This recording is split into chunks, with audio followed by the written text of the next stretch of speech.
अस्सलाम वालेकुम। बहुत पुरानी बात है। अरब की सरजमीन पर अंधेरों का राज था। लोग अल्लाह को भूलकर बुतों को पूजते थे, जालिम कमज़ोरों को सताते थे, बेटियों को जिंदा दफन कर दिया जाता था। हर तरफ जहालत और बेचैनी थी। दुनिया रोशनी की मुंतज़िर थी। इसी दौरान अल्लाह ताला ने अपनी सबसे बड़ी नेमत अता फरमाई। रबीउल अव्वल की 12वीं तारीख को सुबह सादिक के वक्त मक्का मुकर्रमा के पाकीज़ा घर में हज़रत आमना रज़ी अल्लाह अन्हा के यहाँ एक बच्चा पैदा हुआ।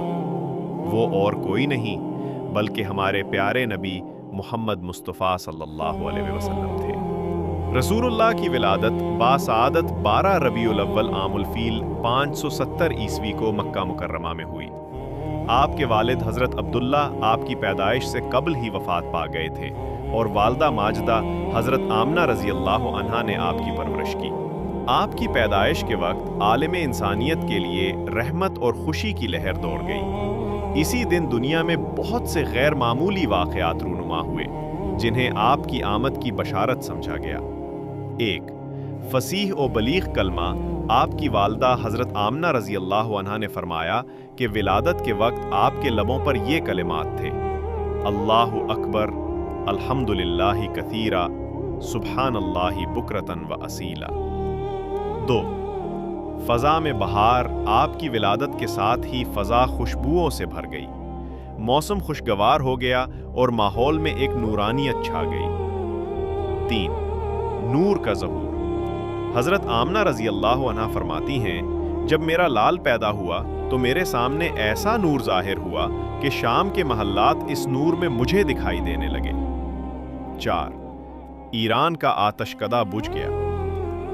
फारिस ईरान के मजूसियों का बड़ा आतशकदा जो हज़ारों साल से मुसलसल जल रहा था, आपकी विलादत की रात बुझ गया। 5 किसरिया के महल के सुतून गिर गए। फारिस के बादशाह नुशेरवा के महल के 14 कंगरे ज़मीन पर गिर गए। ये इशारा था कि फारिस की सल्तनत का ज़वाल करीब है। 6 बुत सुरंगो हो गए। खाना काबा और दीगर मकामात पर रखे हुए बहुत से बुत मुंह के बल गिर पड़े। 7 बहरा सावा खुश्क हो गया। ईरान में एक मशहूर झील बहरा सावा जो सदियों से भरी रहती थी, खुश्क हो गई। ये इस बात की अलामत थी कि बातिल के चश्मे खुश्क और हक का सूरज तुलू हो रहा है। 8 यहूदी उलमा के ख्वाब। कई यहूदी उलमा ने ख्वाब में ये देखा कि नबी आखिरुज़्ज़मा पैदा हो गए हैं और वो परेशान हो गए कि अब बनी इसराइल से नबूवत का चराग बनी इस्माइल में मुंतकिल हो गया। हज़रत अब्दुल मुत्तलिब को जब पोते की पैदाइश की खबर मिली तो उन्होंने खुशी से काबा जाकर शुक्र अदा किया। रसूल अकरम सल्लल्लाहु अलैहि वसल्लम की विलादत के वक्त नूर, खुशबू, बहार और गैर मामूली वाक़यात ने वाज़ेह कर दिया कि ये बच्चा कोई आम नहीं बल्कि रहमतुल लिल आलमीन है। आपकी आमद से दुनिया के अंधेरों में रोशनी फैल गई, जुल्मतें मिटने लगी और हिदायत का दरवाज़ा खुल गया। यूं 12 रबीउल अव्वल की वो बाबरकत सुबह हमेशा के लिए यादगार बन गई। इस दिन दुनिया को सबसे कीमती तोहफा मिला, हमारे नबी सल्लल्लाहु अलैहि वसल्लम जो तमाम जहानों के लिए रहमत हैं। हमारे प्यारे नबी सल्लल्लाहु अलैहि वसल्लम ने तकरीबन 63 साल की उम्र पाई। आखिरी 10 साल मदीना मुनव्वरा में गुजारे।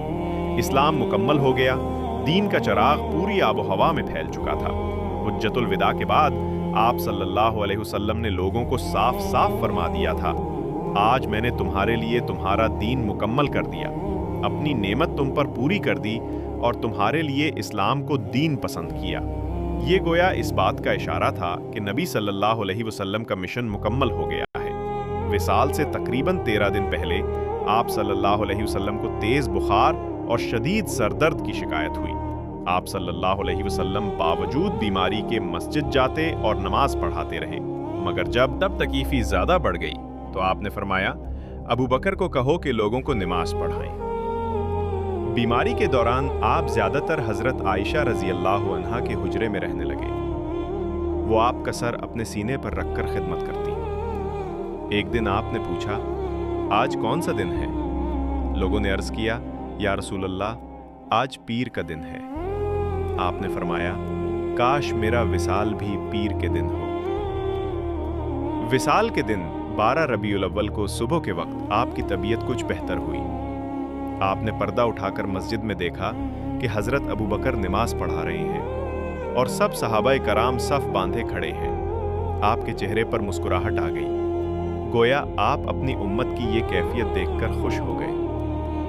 फिर कुछ ही देर बाद आपकी तबीयत नाजुक हो गई। हजरत आयशा फरमाती हैं, मैंने देखा कि नबी अपना हाथ बार बार पानी में डबूते और चेहरे पर मिलते हुए फरमाते, ला इलाहा इल्लल्लाह इन्न लिल मौते लसकरात। अल्लाह के सिवा कोई माबूद नहीं, मौत में बड़ी सख्तियां हैं। फिर आपने अपनी नजरें आसमान की तरफ उठाईं और फरमाया, अर्रफीका इल आला, अर्रफीका इल आला, यानी आला रफीक की तरफ, आला रफीक की तरफ। और यूं पीर के दिन 12 रबीउल अव्वल ज़ोहर से पहले आपने दुनिया को अलविदा कहा। विसाल की खबर सुनते ही मदीने मुनव्वरा में कहराम मच गया। लोग गम से निढाल हो गए, कुछ को यकीन ही नहीं आ रहा था। हजरत उमर रजी अल्लाह अन्हु ने तो तलवार खींच ली और फरमाया, जो कहेगा कि नबी वफात पा गए हैं, मैं उसका सर कलम कर दूंगा। लेकिन हजरत अबू बकर सिद्दीक रजी अल्लाह अन्हु हुजरे में गए, नबी के चेहरे को देखा, आपके माथे को बोसा दिया और कहा, आप जिंदा भी बहुत प्यारे थे और वफात के बाद भी बहुत प्यारे हैं। फिर बाहर आकर सहाबा से फरमाया, लोगो सुनो, जो मोहम्मद की इबादत करता था वो जान ले कि मोहम्मद वफात पा गए हैं, और जो अल्लाह की इबादत करता है तो अल्लाह हमेशा जिंदा है, कभी नहीं मरेगा। फिर ये आयत तिलावत की, वमा मुहम्मदुन इल्ला रसूल कद खलत मिन क़ब्लिहिर रुसुल। सब सहाबा पर हकीकत खुल गई और दिलों को सुकून आ गया। यूं 12 रबीउल अव्वल की तारीख हमेशा के लिए यादगार बन गई। इसी दिन हमारे नबी सल्लल्लाहु अलैहि वसल्लम दुनिया में तशरीफ़ लाए और इसी दिन दुनिया से पर्दा फरमा गए।